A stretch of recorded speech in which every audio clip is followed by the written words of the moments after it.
Ibi byagambwa Profesa Katongo Karachaya uri kuri Itendekyero rya Kyambogo University owe yabanavuganaho n'abanyamakuru ahitendekyereri ngo bwahati hina makuru agabire nigatambura hamitimbagano ngo ebyo byonane bishuba niko kushaba abanya-Uganda kurekeraho kuzana so businje hamwe n'obugabe bwabo. Icyakubanza n'amakuru agabire nigatambura a social media karugamba ngo Kyambogo baza kukinga gamakuru gagenzire munonga abantu binji bagatungire batera twabagaruka mu ngo twekiri konka abantu binji babura kukikiriza nabo kinyenda kumanyisa abanya-Uganda mwena ngo kintecho twekiri university erione yongera kugumiza mune ekora.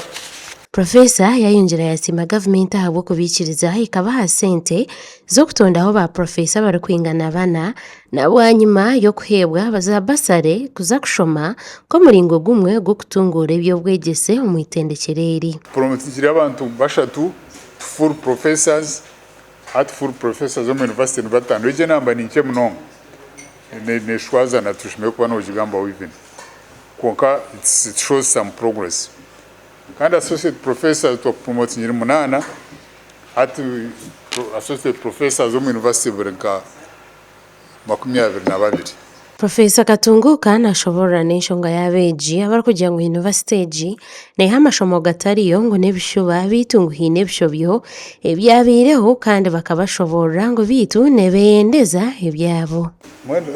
Aro nshonga abana bine diploma aho kuba twine amashomero mingi agaruku producing abana bo kutunga national diploma including n'abana abo mu instructor technical and vocational schools.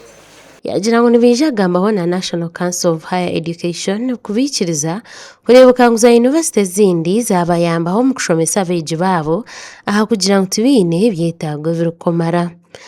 For example, twasa ku partneringa na KIU Kyambogo na KIU tukagira scheme yo producing bachelors from diploma holders and you admit many students because right now Kyambogo is there ni yor kuchirayo ku admitting students of engineering konkana bwetu abutu producing tubarukumara so twa partneringa tutyo tukatunga blessing ya National Council for Education having a special scheme to admit these people and train them. Amakuru agagasha kwa Ronald Ngabirano muri Kampala.